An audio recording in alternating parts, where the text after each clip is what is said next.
Bienvenidos al webinar Mantenimiento y buenas prácticas en la operación de los equipos de bombeo de agua potable. A nombre de la Comisión Nacional para el Uso Eficiente de la Energía, les doy la bienvenida y agradezco su asistencia. A continuación presentaré al ingeniero G.U. Morales Hernández. Es egresado de la carrera de Ingeniería Mecánica por parte del Instituto de Estudios Superiores en Ingeniería en la ciudad de Puebla. Ha participado en congresos de eficiencia energética por parte de la Comisión Federal de Electricidad y Schneider, y diplomados en el desarrollo y capacitación para ajustarse a los estándares de competencia laboral 319, 318 y 317 sobre la eficiencia en estaciones de bombeo por parte de la Cooperación Alemana para el Desarrollo Sustentable en México, de los cuales tiene la acreditación. Ha hecho labor tanto administrativa como de campo, estando en los proyectos de eficiencia en estaciones de bombeo en diferentes estados del país. Actualmente labora en Grupo Pirámides Asesores SADCB en el área de estaciones de bombeo. Ingeniero, buenos días. Adelante con su presentación. Buenos días a todos y vamos a tratar este tema que son el mantenimiento de las buenas prácticas en la operación de los equipos de bombeo de agua potable. Es un tema muy extenso el que vamos a tratar. Realmente hablar sobre unas buenas prácticas como una guía metodológica no ha existido un manual que podamos tener a la mano. Sin embargo, vamos a tratar de abarcar la mayoría de puntos posibles que podamos en este tiempo. Si se dan cuenta, en la siguiente ilustración tenemos un temario que hemos dispuesto para darle una forma a lo que vamos a hablar. Empezamos con las fuentes de agua y como pueden ir viendo en cada uno de los puntos, vamos a tratar de forma breve cada uno de ellos y tenemos una conclusión final. A partir de este temario, que todos ya lo están observando, vamos a empezar con lo inicial, lo que son las fuentes de agua. Sabemos que las fuentes de agua se dividen en dos partes, obviamente tanto superficiales como las subterráneas. Sabemos que las superficiales vienen en lagos, ríos, etcétera, y también las subterráneas las tenemos en los pozos, que es lo que nos compete a nosotros, pero también tenemos en manantiales y galerías. Un dato muy importante que sabemos del agua es que la mayoría del agua está dispuesta en océanos y mares. Aproximadamente un 97.5% está contenida en esos lugares. De ello, 2.5% es el agua dulce que tenemos en nuestro planeta Tierra. Y aún así, de ese 2.5%, solamente tendríamos un 0.5% que podemos consumir. Como podemos ver, entonces, esta cantidad de agua es muy reducida. De ahí que nosotros tengamos que hablar sobre un tema importante para su propio cuidado. Un aspecto importante es que la mayoría de esta agua está contaminada actualmente, debido a muchas razones, sobre todo basura, y todos los contaminantes que hemos visto en diferentes lugares que van cayendo en el manto. Otra cosa muy triste es que la demanda de perforaciones también se ha incrementado, aluyendo o diciendo que es para el consumo humano, aunque a veces no siempre es así, y creo que la mayoría lo hemos visto en diferentes lugares. Antes de que nosotros podamos hablar de lo que es la sustracción del agua, nosotros hablamos primero de lo que es un anteproyecto de una perforación de un pozo. En esta parte nosotros vamos a llevar toda la documentación técnica, pero algo muy importante, lo vamos a hacer de forma ordenada cronológicamente.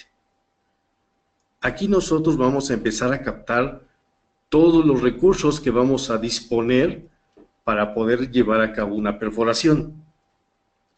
Y como pueden ver en la ilustración, bueno, hemos dispuesto algunos de los puntos que se tienen que llevar a cabo. En este caso vemos también la elaboración de un estudio hidrogeológico, ahorita vamos a hablar también de él, y los certificados y permisos que necesitamos, toda la selección de los materiales que vamos a llevar y obviamente El cronograma de actividades. Una vez más vamos a insistir a lo mejor en este punto porque es muy importante. Y bueno, en la ilustración mostramos lo que son los cálculos, ¿verdad? Vamos al estudio hidrogeológico. ¿Por qué necesitamos empezar a hacer toda esta parte? Son los antecedentes iniciales de un proyecto de perforación. En esta parte nosotros llevamos lo que es el cálculo, la información geológica, todos los aspectos fisiográficos de la zona, los datos relevantes, las curvas que nosotros vamos a necesitar más adelante. Desde ese instante nosotros empezamos a recabar toda esta información y muy importante, una vez que tenemos todo estructurado, también pedimos el permiso a Conagua para poder llevar a cabo esta perforación. Son las bases que nosotros necesitamos para empezar a hacer nuestro pozo. Entonces, una vez que nosotros tenemos estos datos, podemos sentarnos a platicar y ver todo lo que va a conllevar realizarlo. En este momento quiero comentarles algo importante.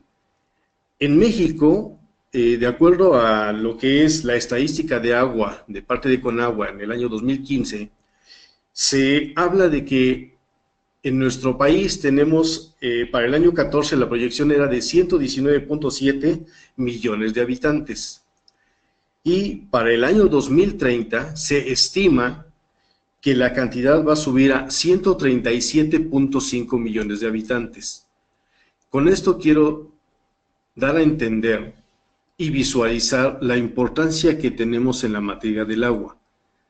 El consumo de agua obviamente que está aumentando, pero las otras partes estamos teniendo reducción en lo que es el suministro. Empezamos también con la parte de las especificaciones técnicas. En las partes de especificaciones técnicas ahora tenemos algo muy importante.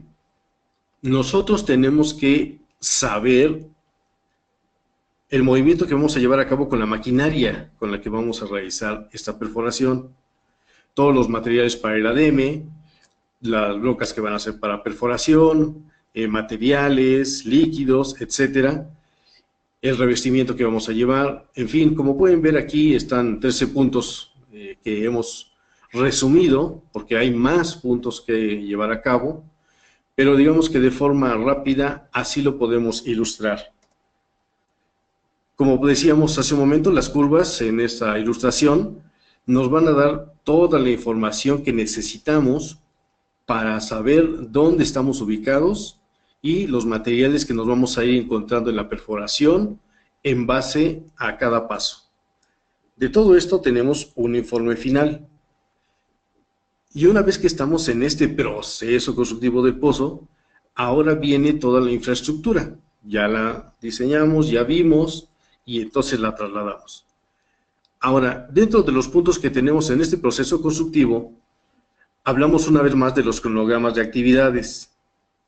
Pero también aquí hay algo muy importante. Un libro de bitácora.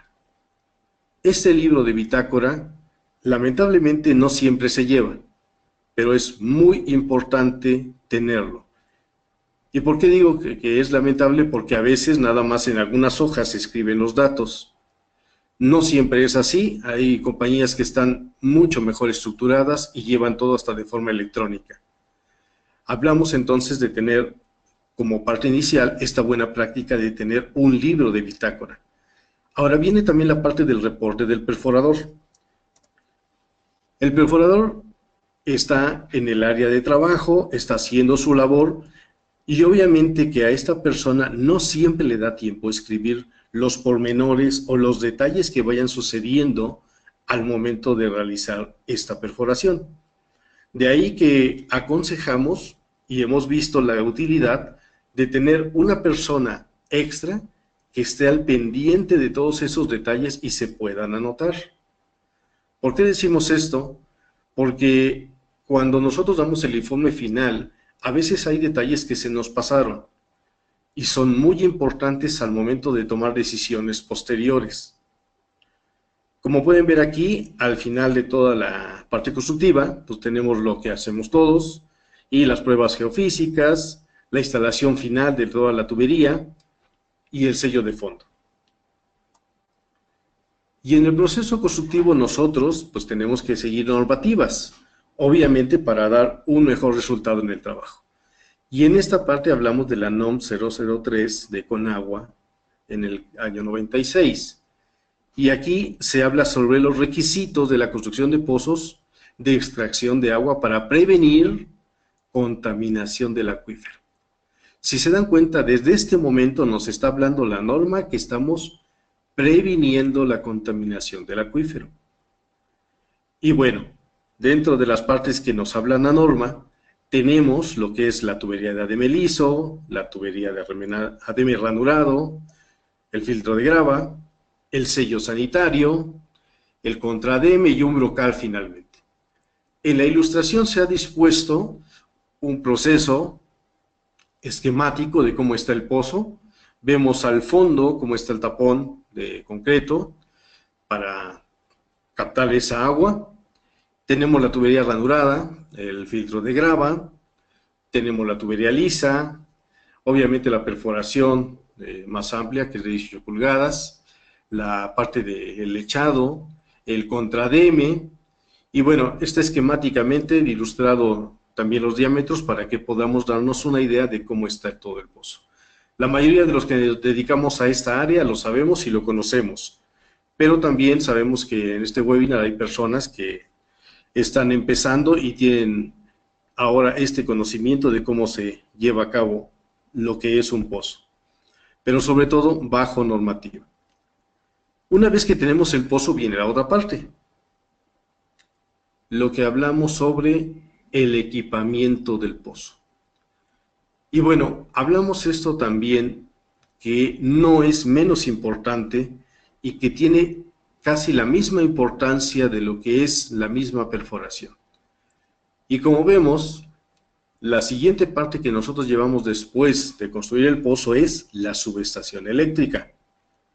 De ahí viene el conjunto motor-bomba, obviamente el cuadro de controles, que por lo regular todo lo disponemos en alguna caseta que está construida especialmente para ese detalle. El tren de descarga, que es para poder suministrar el agua al cliente final. Aquí tenemos una ilustración de lo que estamos hablando. Tenemos en este caso una subestación que es cerrada totalmente, y también la otra parte que hablamos es del tren de descarga. Me voy a regresar tantito en la parte de subestación. La subestación eléctrica tal cual, para que nosotros tengamos un beneficio económico en el ahorro de energía, tenemos que dimensionarla de acuerdo a las características que necesita nuestro pozo. Nos ha tocado ver y llegar a muchos lugares donde tenían un transformador con X cantidad de kVA y obviamente por diseño, porque también sabemos que no siempre se tienen las condiciones económicas, pues se deja ese transformador para un siguiente equipo de bombeo. Pero casi la tendencia ha sido que este equipo de bombeo va en reducción, no siempre va a mayor caballaje, sino vamos hacia abajo. Y entonces dejamos esta subestación y lamentablemente ahora resulta ser que el transformador puesto ahora está sobredimensionado. Y entonces tenemos también ahí un punto de pérdida de eficiencia. Nosotros sabemos que los kilovolts ampere reactivos entonces van a empezar a tener una mayor influencia sobre las demás cargas, lo que es el motor y bomba, y entonces por consecuencia lógica vamos a pagar un poco más de luz. Por eso me quise centrar un poquito en la subestación eléctrica. Sabemos que es un gasto tal vez, pero a la larga es un beneficio porque dejamos de tener un equipo bastante viejo en algunos lugares. Algunos hemos visto que ya está, en el caso de los que tienen aceite, ya está derramándose en la parte final, en la parte de abajo. Inclusive los mismos postes o las bases donde está puesto se derrama el aceite y se ve. Y esto por lógica pues nos está generando pues armónicos y reactivos que nosotros estamos pagando en lugar de poder aprovechar esa energía. La otra parte es el conjunto motor-bomba. Ahorita vamos a hablar de ese punto también. El tren de descarga, como pueden ver ahí, tiene una disposición de lo que es una curvatura al final del tren, precisamente para otro aspecto importante, lo que es la medición de flujo.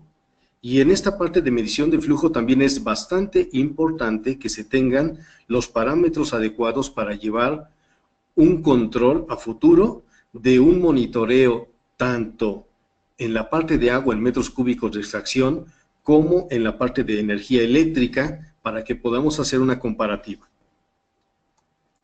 Y bueno, ahora pasamos al equipo de bombeo. De acuerdo a la NOM 004 ENER 2014, hablando una vez más sobre la eficiencia energética, nosotros vemos que se define el motor eléctrico como una máquina eléctrica rotatoria que transforma la energía eléctrica en energía mecánica. Pasamos a la siguiente ilustración y viene la bomba. La bomba se define como una maquinaria hidráulica que transfiere energía al agua para incrementar su velocidad, la cual se reduce al transformarse en energía de presión. Y con esto, y me quiero detener un momento aquí, porque hay un aspecto muy importante. Hablamos de energía, y quiero que vean en ambas ilustraciones la cantidad de energía que nosotros vamos a manejar, pero que también perdemos. En el caso de motor, hablamos de energía eléctrica y energía mecánica. Y en el caso de la bomba, hablamos de energía de presión. Estamos hablando de 3 tipos de energía que necesitamos para utilizar estos equipos y poder llevar a cabo su condición final, que es extraer el agua. Por lo tanto, al momento de que nosotros hacemos estos cálculos y vemos cada uno de estos parámetros, que son 3 en este caso, vamos a poder estabilizar lo que es esta eficiencia energética. Sabemos que por más que tratemos de hacerlo, siempre vamos a tener pérdidas, pero nosotros lo que estamos buscando es reducirlas en su mayor cantidad para evitar pagar un consumo excesivo de energía. Y entramos de lleno, ahora sí, a lo que son las buenas prácticas en estaciones de bombeo. Como mencionaba al inicio, no siempre tenemos un manual que nos diga estas son las buenas prácticas en las estaciones de bombeo. Y entonces vemos lo que es la definición de una buena práctica. Y como pueden ver en las letras con negrita, una buena práctica contribuye al afrontamiento, regulación, mejora o solución de problemas.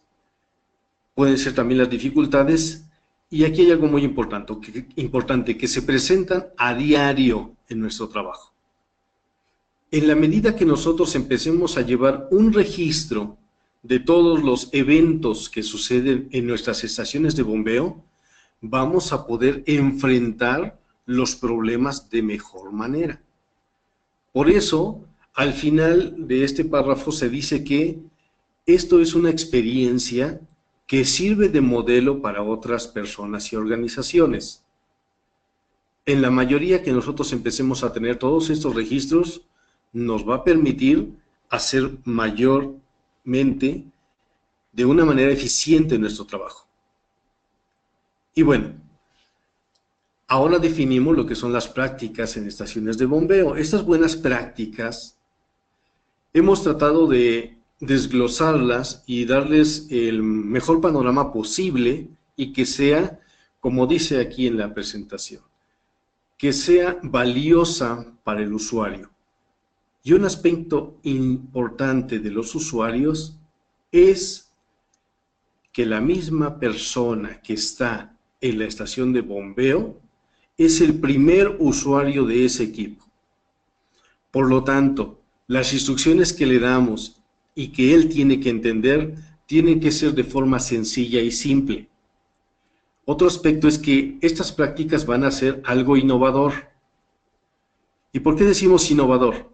A lo mejor se oye una palabra muy grande innovación, pero resulta ser que desde el instante que nosotros tenemos limpia el área, eso ya es algo innovador para que no tenga yo problemas a futuro. ¿Qué más tenemos? Tiene que ser pertinente y adecuada al contexto local. Obviamente que en cada lugar, cada ciudad, de acuerdo a los aspectos geográficos y de aspecto a todo lo que tienen alrededor, es de forma diferente. ¿Qué más tenemos en esta parte? Al final, nosotros vamos a hacer que se replique en cada una de nuestras estaciones. Pero sobre todo, y algo muy importante, que se sostenga a través del tiempo, que su efecto sea duradero, que no nada más hagamos una implementación en ese instante y que a futuro se vayan olvidando las cosas como suceden a veces en algunas estaciones. A veces hemos visto que llegan con todo el ímpetu una nueva administración o un nuevo grupo de personas y quieren hacer las mejoras necesarias posibles. Pero resulta ser que en el camino se empiezan a encontrar con tropiezos, con que no hubo información, y entonces las buenas intenciones pues en eso quedaron. Y siguen trabajando las estaciones de bombeo como siempre y no se les hace absolutamente nada.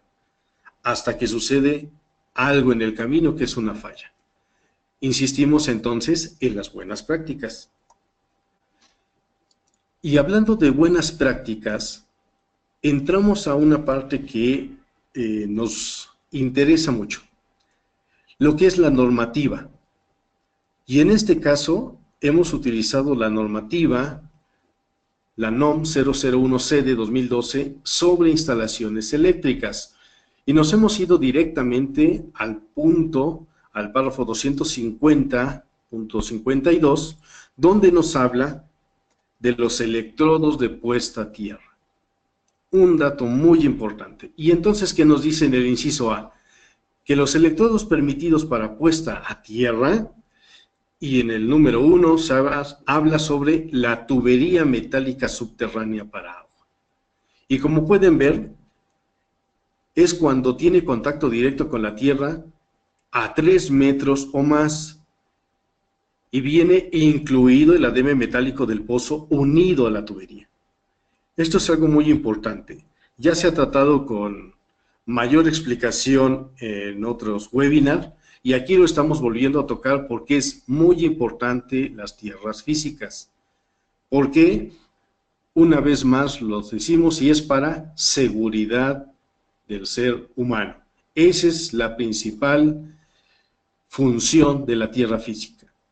Por de allí que nosotros tenemos que ponerla y también bajo normativa. Siguiendo con esta NOM, nos habla ahora en el apartado 250.112 que el equipo sujetado en su lugar conectado a métodos de alambrado permanentes. Y en este caso habla de lo que es la bomba sumergible, que ésta se debe de conectar a un conductor de puesta a tierra, obviamente para que esté todo conectado con el circuito de la bomba. Y cuando hablamos de circuito, pues sabemos que vamos desde el arrancador. Con esto cerramos todo el ciclo para que se pueda aterrizar a tierra. Una vez más, esto es una muy buena práctica en las estaciones de bombeo. Y entonces entramos de lleno a algo que a veces se lleva a cabo y a veces se deja por sentado, que es la seguridad en toda la estación de bombeo. En la estación de bombeo se deben de cumplir normas, como acabamos de ver, pero también hemos tratado de disponer los puntos esenciales de lo que sería esta estación de bombeo, digámoslo de forma ideal. 1, o inciso A. Las instalaciones de bombeo inicialmente se tienen que proteger contra vandalismo y el ingreso de personas que no estén autorizadas para este acceso público. Y bueno, nos ha tocado llegar a estaciones de bombeo donde solamente hay una caseta y todo el tren de descarga y los elementos están al aire libre, a vista de todos. Y bueno, a veces se llega a las casetas y ya están todas llenas de graffiti, están en la parte de donde a veces se ponen los equipos de cloración, pues está todo corroído, todo alrededor. Obviamente, pues sabemos que el cloro es bastante corrosivo, pero pues también al no hacerle mantenimiento y al no darle su servicio adecuado, nos hace que nos lleve a otro punto. ¿Y qué es? Pues el desgaste de todos los materiales que tenemos alrededor. Y bueno, también a veces se encuentran otras personas que no tenían nada que hacer en el sitio y están a veces vandalizando los equipos. ¿Cuánta gente de repente llega al lugar y algo tan simple como una manguera de inyección de cloro ya está rota o está fracturada porque tuvieron acceso a otras personas y pues se vandalizó el lugar? El siguiente punto, pues por lógica, es el perímetro. Tendría que estar cercado o por lo menos cerrado con candado el lugar para que nadie tenga acceso a ese lugar. Y también las ventanas con protección, porque sabemos que los lugares pues necesitan ventilación debido al calor excesivo que a veces se genera por el equipo de arrancador o variador. También la seguridad en el panel eléctrico es muy importante. Los interruptores, las válvulas que llegamos a tener. Hablando sobre interruptores, la mayoría los llegamos a ver a veces con los cables nada más saliendo, ni siquiera tiene una conexión bien hecha o bien realizada, y a veces hasta el mismo conductor está rozando con los gabinetes. Resulta ser que a veces le dejaron algunos pequeños picos al momento de hacer el paso, y entonces ese mismo pico está rozando con el cable. Y en algunas ocasiones nos ha tocado llegar y ese mismo equipo está aterrizado, pero en la parte de corriente viva. Entonces imagínense, de ahí la importancia de esta seguridad. Otra parte es que todas las ventilaciones u orificios que lleguen a ver deben de protegerse por lo menos con una malla para que no tengamos ingreso de animales. Algunos nos ha tocado ver hasta en los motores, cuando están parados, algunos animales que van y se alojan ahí en los motores verticales, y ahí están, como sienten calientito, ahí se alojan. Bueno, aquí en la ilustración podemos ver que este equipo está aterrizado a tierra. Si se dan cuenta, bueno, tiene una buena pintura, que también es importante. El tablero que se ve al fondo tiene sus lámparas indicadoras. Obviamente también tiene una muy buena iluminación, que es otro detalle. Y bueno, son de las partes que hablamos de seguridad también. Hablando sobre esta seguridad, nos seguimos yendo a la parte de lo que son las NOM, en este caso la 017 STPS 2008, hablando sobre el equipo de protección personal. Para esta parte nosotros hablamos de que todos los aparatos eléctricos deben de satisfacer la seguridad mínima. ¿Para qué? Para evitar accidentes, tanto en el equipo propio, y viene muy importante, ahí dice, como al personal que los opera. Entonces, a las personas que están trabajando en el lugar, deberíamos de darle por lo menos los elementos mínimos para que no sufran ningún accidente.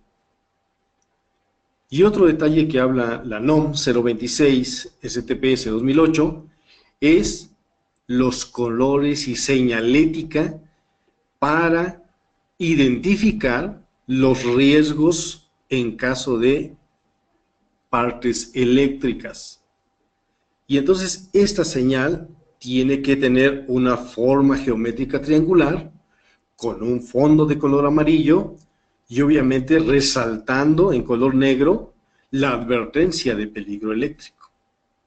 Esto es muy importante, ya que sabemos que el color amarillo, nuestros ojos, es lo primero que toma como advertencia, por eso lo tenemos. De ahí la importancia de manejar los equipos bien identificados. Hablando de lo que es la misma seguridad en esta estación de bombeo, hemos hecho un pequeño bosquejo de lo que debe de llevar a cabo esa estación de bombeo. Como pueden ver, una de las partes es una pértiga, ya que sabemos que se tienen los elementos fusibles en media tensión, y entonces cuando hacemos algún cambio o alguna disposición o hay alguna falla en el suministro eléctrico, tenemos que utilizar la pértiga. ¿Pero qué más se debe de tener? Obviamente que esta pértiga no la va a utilizar cualquier persona, salvo la persona que esté debidamente instruida para esa labor. ¿Pero qué más debemos contener? Un casco protector. Y cuando hablamos del casco protector, hemos visto, y nos ha pasado también, que estamos revisando algún equipo en el tren de descarga o en los tableros, y se nos ocurre no llevar un casco o dejarlo a un lado, y se levanta uno y ya se golpeó con una simple válvula o algún equipo que esté saliente. Entonces, si llevamos un casco, nos va a proteger también la cabeza. La otra parte son los guantes, guantes dieléctricos o de piel. ¿Por qué? Porque la persona que esté operando cualquier elemento, pues debe tener esa protección también en las manos. Sabemos que hay mucha gente que lo está haciendo de forma normal todo el tiempo y entonces se hace de forma mecánica, ya no se piensa en la seguridad. Una vez más, estamos hablando también de que esto es una buena práctica. También se sugiere que las personas tuvieran unas botas dieléctricas, porque toda la estación lo que tiene es energía. También se pide una tarima que sea aislante en el caso de las personas que tenemos acceso a todo lo eléctrico y el equipo de tierras. Y algo muy importante, un extinguidor. Resulta ser que en muchas estaciones de bombeo no vemos este equipo, porque se da por sentado que se está trabajando con el agua y que no va a pasar nada, y que simple y sencillamente si algo sucede se tiene que parar el tablero. Pero resulta ser que no siempre es así, y hemos visto algunos accidentes bastante fatales cuando no se tiene en consideración esta parte. Entonces, sí se sugiere que se tenga el extinguidor. Aquí se habla también de un detector de neón. ¿Para qué? Para que podamos saber dónde están las partes vivas en el caso de necesitarlo. Los letreros, como decíamos, de peligro, de alta tensión o de corriente eléctrica, también deben de estar en los equipos. Y otro punto importante, las herramientas que estén aisladas. Y bueno, en la ilustración se puede ver un gabinete con los elementos que acabamos de describir. Sabemos que eso sería lo ideal, que se tuviera en una estación de bombeo, pero si en caso de que no se tuviera, por lo menos que se tenga la idea y la noción de que es necesario mantener para una buena seguridad en cualquier sitio. Y vamos a tocar de manera rápida también la eficiencia energética. La eficiencia energética, de acuerdo al Programa Nacional para el Aprovechamiento Sustentable de la Energía del año 2014 al 2018, que ya estamos muy próximos, define la eficiencia energética como las acciones que conllevan a una reducción económicamente viable de la cantidad de energía. Obviamente esto es para satisfacer las necesidades energéticas de los servicios y bienes que requiere la sociedad. Entonces, cuando hablamos de esta parte, una vez más recalcamos que es la reducción económica de esta cantidad de energía. Cuando no hacemos esto, por lógica, pues se vuelve en forma negativa hacia nosotros, porque al no reducir parte de esta energía, pues tampoco en la economía se nos ve reflejado. Al contrario, esta energía lo que está haciendo es, pues, desperdiciarse, pero también pagamos por esa energía. Entonces, desde la generación, la distribución y el consumo de esta energía, si no se cuida, sabemos que se están generando dióxido de carbono, que es el CO2, en la generación de esta energía. Y en la medida que se vaya desperdiciando, pues no nomás desperdiciamos la misma energía en sí y la parte económica, sino también con el medio ambiente. Y recordemos algo importante ahora en la parte de los pozos. Ya no nada más se regula por CFE y las normativas. Actualmente también Profepa y Semarnat están muy al pendientes del ámbito ecológico. Y también a nosotros nos debe de tocar como un punto importante en la parte de reducción en el impacto ambiental. De ahí que la ilustración, si se pueden fijar, pues tiene una hojita verde y el foco que está indicando que es la generación de energía, pero también en la parte sustentable, que nosotros cuidemos cada vez más el medio ambiente. ¿Qué podemos hacer para las medidas de ahorro en las estaciones de bombeo?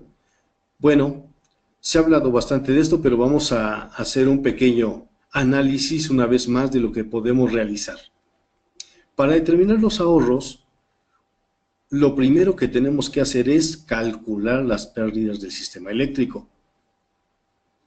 Y cuando hablamos del sistema eléctrico, pues sabemos que va desde que nos conectamos con los fusibles a la red de media tensión, lo que viene el transformador, lo que sale del transformador, y cuando digo sale, no nada más es la conexión, sino que toda la parte de tubería con la cual canalizamos los cables, que esté aterrizado a tierra, que no tengamos pérdidas, y algo que a lo mejor no se toma en cuenta, un transformador oxidado tiene también una gran cantidad de pérdida de energía. La otra parte son las pérdidas en el motor. Y comentábamos hace un momento, a veces se dejan los equipos sobredimensionados, y una frase que durante muchos años se ha utilizado es: más vale que sobre y no que falte. Y entonces no hacemos los cálculos necesarios, no vemos qué es el impacto que vamos a tener, y entonces también nos está generando consumos, pero pérdida económica sobre todo. También en la parte de la bomba y toda la parte electromecánica. Cuando hablamos de la parte electromecánica, un dato importante que se llega a tener y que no lo vemos es cuando se pone la tubería para la sonda de medición de nivel. Cuando no está bien fija, cuando no está bien agarrada o los materiales no son los adecuados, esto también nos va a generar algunas fricciones. ¿Qué más tenemos? Bueno, las pérdidas de carga en la tubería y en toda la red de distribución.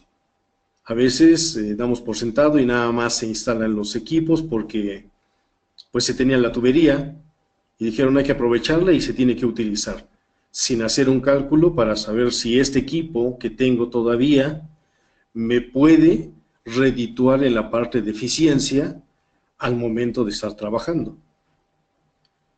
En sí, el analizar todos estos aspectos de mantenimiento en todas las instalaciones electromecánicas me va a conllevar a tener un ahorro en la parte de energía.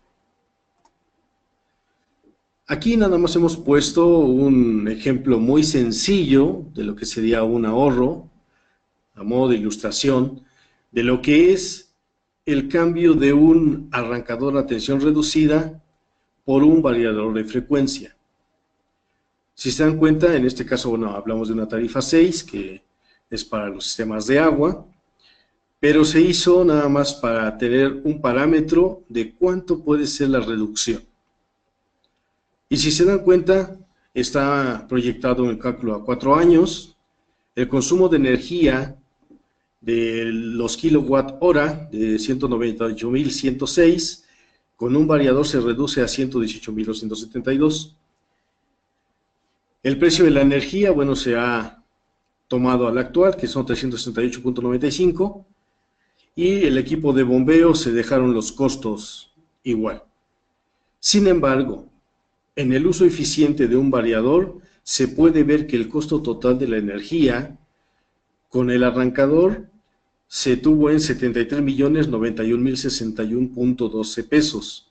y con el variador de frecuencia se tienen 43.636.454.40 pesos. ¿Cuál es la diferencia económica entre estos equipos? Bueno, se puede ver ahí el ahorro en 29.454.606.72 pesos. Sí es considerable.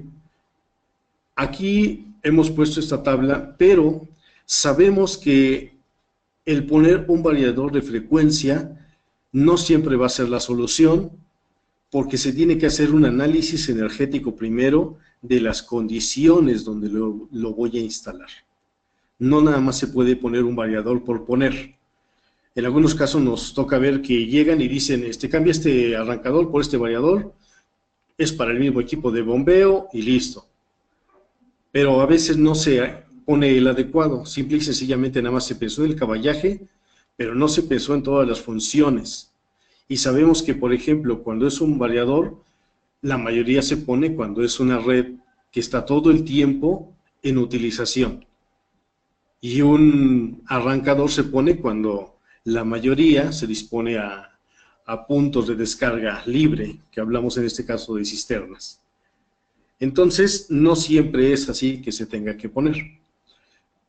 Para esto, nosotros nos valemos de herramientas administrativas. No tomamos una decisión nada más a sentimiento, sino que nosotros nos valemos de todos los cálculos y herramientas necesarias para tomar esas decisiones.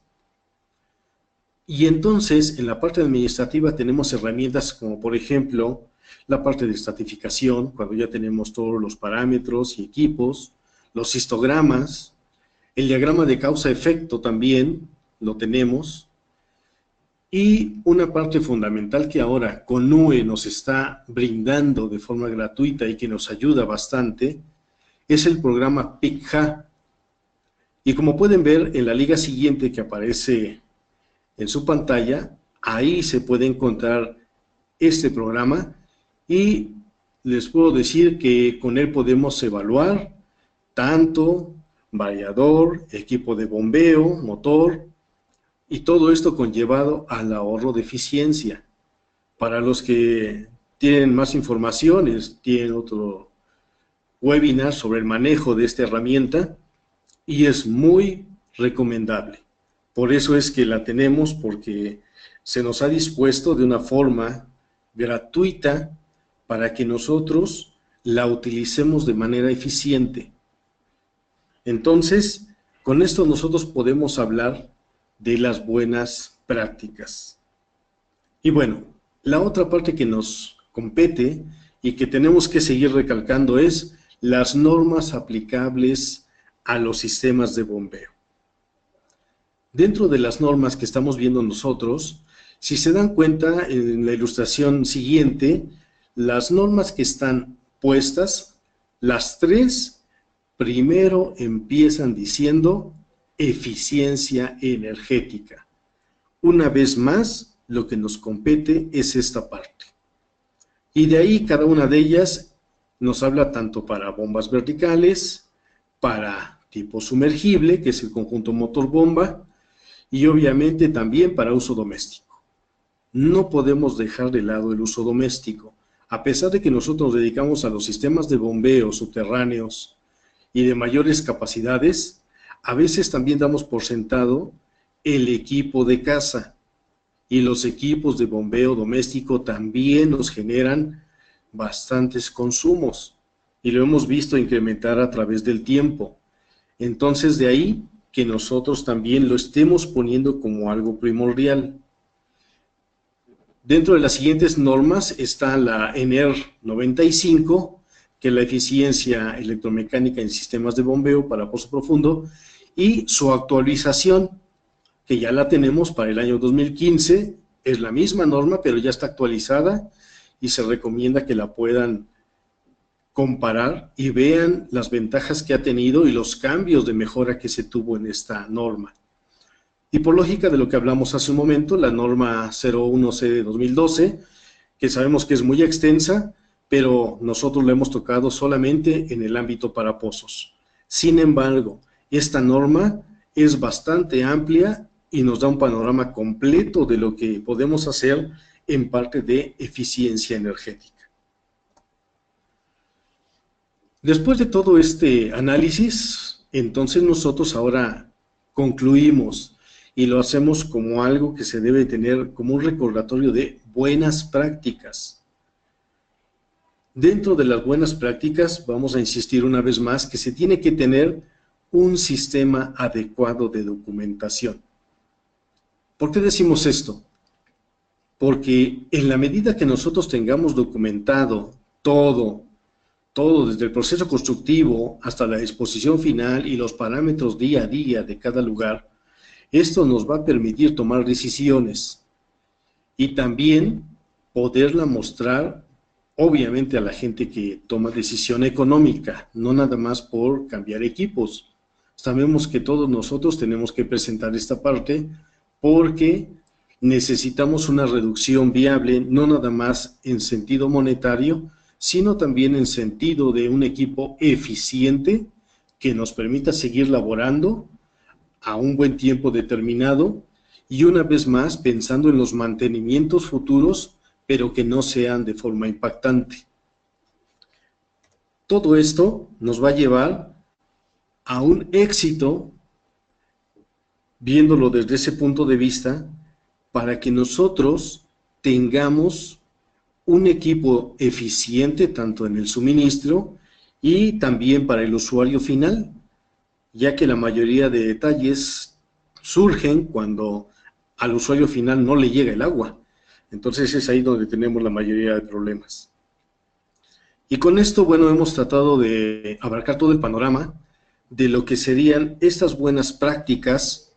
Como mencionaba, no hay un texto, no hay una normativa específica que diga así, que hay una buena práctica, pero en la medida que todos lo vayamos implementando y que nos sirva como un parámetro para crear una normativa específica en las buenas prácticas, esto logrará que cada uno de nosotros tengamos un mejor uso eficiente del agua, que es lo que estamos buscando. Y bueno, hasta aquí llegamos nosotros con esta presentación para todos ustedes y estamos dispuestos a lo siguiente. Muchas gracias. Agradezco la presentación del ingeniero e invito a la audiencia a enviar sus preguntas y comentarios a través de la plataforma. Tenemos la siguiente consulta de Francisco Díaz. ¿Cuál es el proceso adecuado para el mantenimiento preventivo de las bombas sumergibles y cuál es el tiempo de vida de los equipos? En la parte de mantenimiento de los equipos sumergibles, primeramente, como decía, se tiene que llevar un parámetro de un registro eléctrico. Y aquí hay un detalle muy importante. Desde el instante que nosotros instalamos un equipo, muchas veces no se toman en cuenta los datos de placa. Y qué bueno que surgió esta pregunta, muy importante, Francisco. Cuando nosotros instalamos un equipo de bombeo, se debe de tener a alguien que recoja toda esta información de datos de placa, tanto de motor como de bomba. Resulta ser que con el tiempo estos datos se pierden. Algunas placas lo tienen bien incrustado, bien puesto en todo lo que es la estructura, y entonces no hay ningún problema. Al momento de que sacamos el equipo, así sea lleno de arcilla o ya bastante sucio, se limpia y se ven los datos. Pero resulta ser que en algunas bombas no, se pierden, o simple y sencillamente tiraron esa plaquita cuando hicieron un mantenimiento. Esta es la primera parte para saber si yo tengo un equipo eficiente. Pero ¿qué sucede? Que cuando nosotros perdemos, en el caso de las bombas, los datos, pues la mayoría decimos, y me toca verlo, que dicen, allá tengo en el almacén otra bomba que se parece, pónsela, pero no sabemos si esa bomba exactamente está de acuerdo al caballaje que yo tengo en el motor. Esa es una. La otra, si no sabemos qué tipo de bomba estamos poniendo y los tazones que están diseñados para ese equipo, entonces en lugar de tener un equipo eficiente va a ser todo lo contrario. Por lógica, si nosotros no llevamos este primer inicio, aunque tú tengas tus parámetros eléctricos registrados, no vas a saber cómo está tu bomba y cómo está funcionando exactamente ese equipo para hacer la comparativa. De ahí que nosotros lo tomamos como un punto inicial.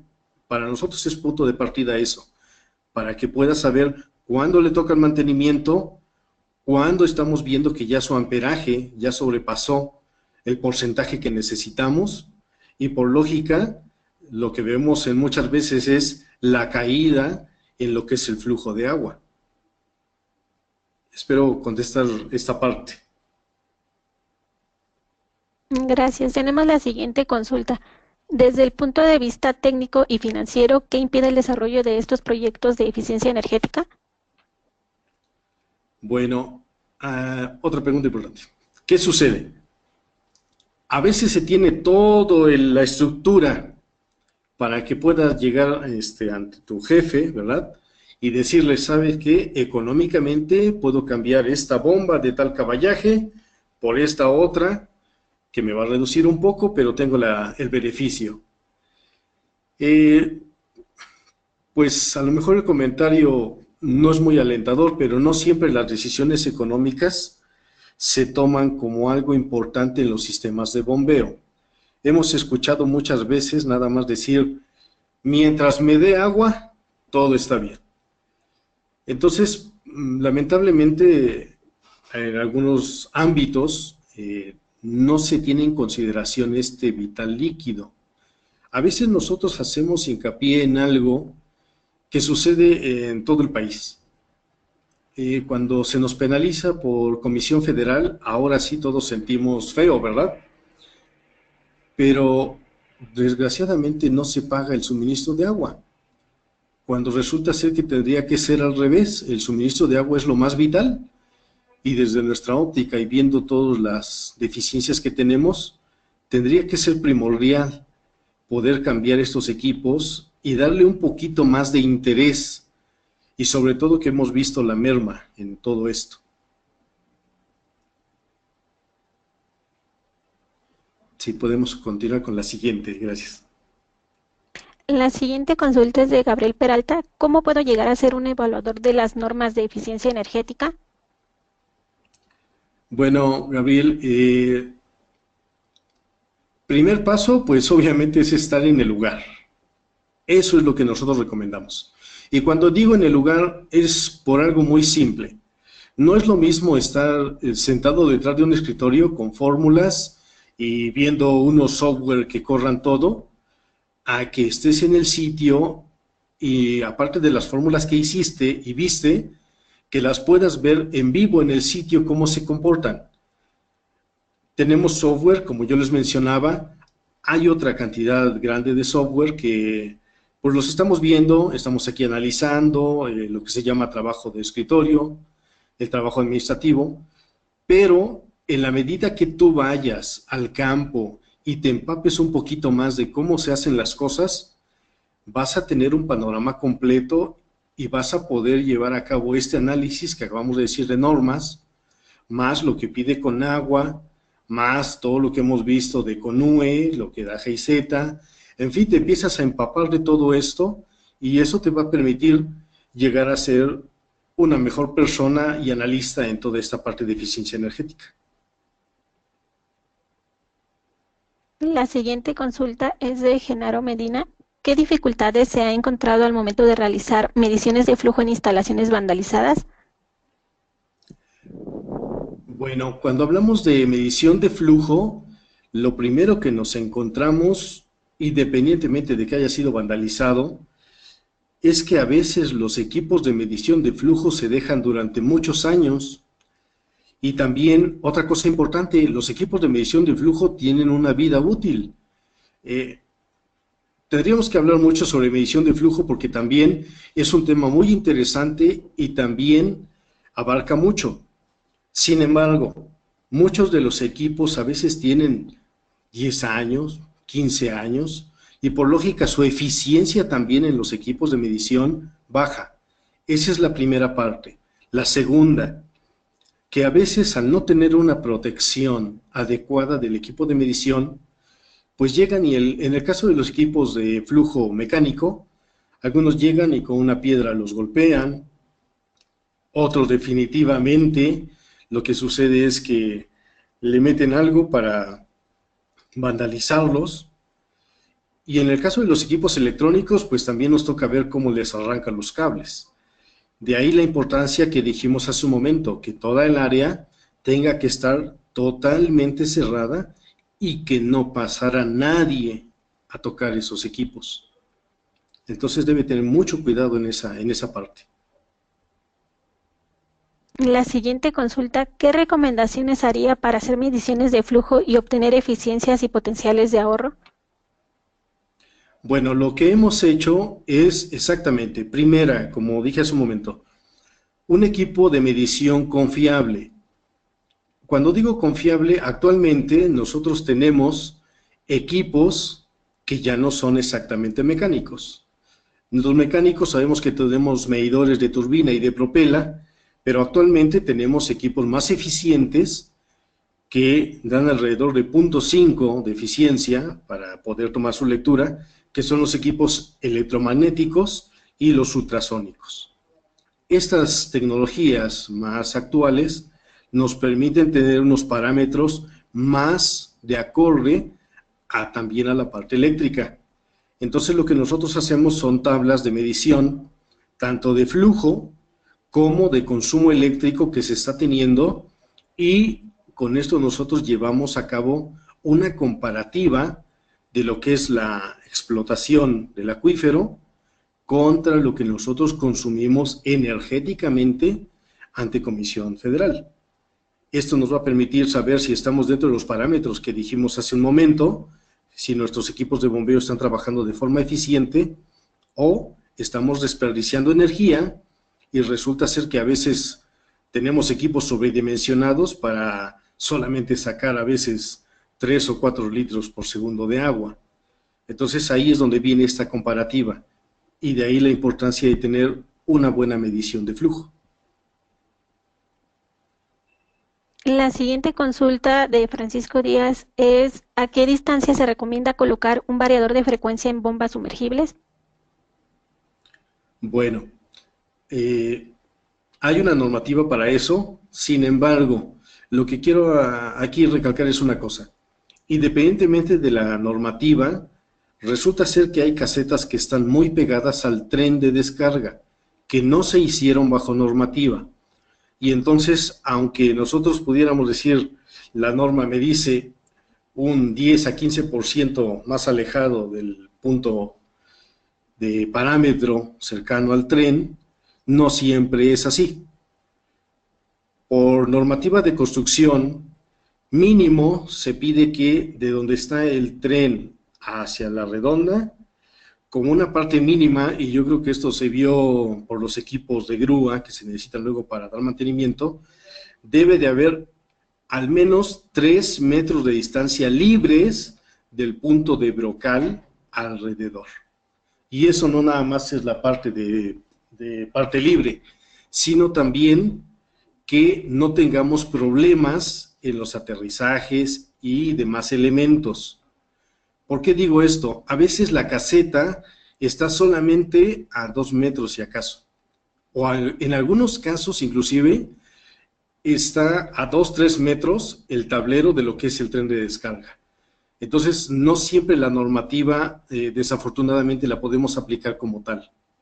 Lo que sí podemos hacer es tener cuidado y ver cuál es la mejor forma de disponer un variador de frecuencia.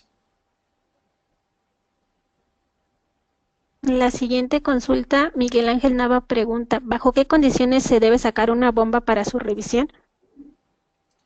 Bueno, como comentaba hace un momento, primera condición, tienen que saber y llevar un registro de por qué la voy a sacar. Si es porque ya mi pozo no está dando la cantidad de agua original, o sencillamente porque yo sé, de acuerdo a normativa, que cada 3 años como mínimo voy a sacar ese equipo. Ahora, independientemente de eso, lo que sí tengo que considerar también es el lugar donde lo voy a sacar. ¿Qué quiero decir con esto? Resulta ser que a veces hay pozos que con el tiempo se encerraron No se previó esa parte y entonces construyeron alrededor del pozo y ya no tengo el acceso para dar mantenimiento, un mantenimiento viable o libre. ¿Y qué va a suceder? Que si originalmente iba a tener un costo por meter el equipo para sacar o extraer este equipo de bombeo, y tenía yo contemplado una cantidad de X de dinero, pues resulta ser que ya no fue así, que a veces incrementa 2 o 3 veces el costo, porque ya se encerró ese sitio, y entonces, una vez más lo que comentaba, no se tuvo esa buena práctica de registrarlo, y esto incrementa el costo de poder hacer un mantenimiento. Por eso la importancia de llevar una bitácora y sobre todo pues comunicarla, ¿no?, ante los demás. La siguiente consulta, ¿por qué es importante hacer una bitácora sobre la excavación del pozo? Algo muy importante aquí. ¿Por qué es importante? Resulta ser que hay sitios en diferentes puntos de la República que sabemos que la temperatura del agua no siempre es la misma. Y con esto quiero hacer un comentario a lo mejor muy simple, pero que vale mucho la pena.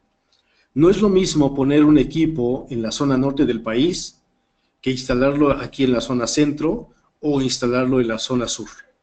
Cada uno de ellos tiene una temperatura diferente, litológicamente también sus estructuras son diferentes, las arcillas que encontramos, los terrenos sedimentosos, son también diferentes. Entonces, a la persona que, por ejemplo, va de este punto hacia el norte o viceversa, del norte hacia acá, si no sabe o no tiene conocimiento de lo que va a hacer en el sitio y entonces, por lógica, llega a hacer los trabajos y no hay un registro, imagínense a lo que se va a enfrentar.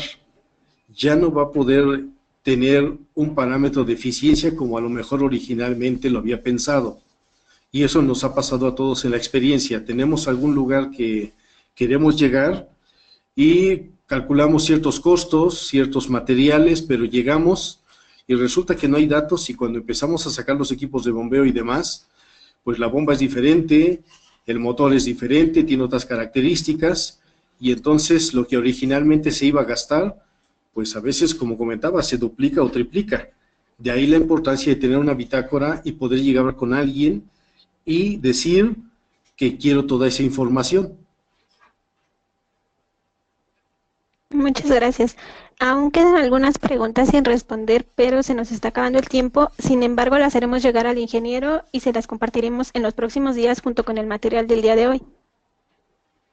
Nuevamente agradecemos su asistencia a este webinar. Les recomendamos estar al pendiente de nuestros próximos eventos y comunicaciones a través del portal de Estados y Municipios, de la página web de la CONUE, de nuestros boletines o por medio de las cuentas de Twitter @cmunicipios1 y @calumbrado.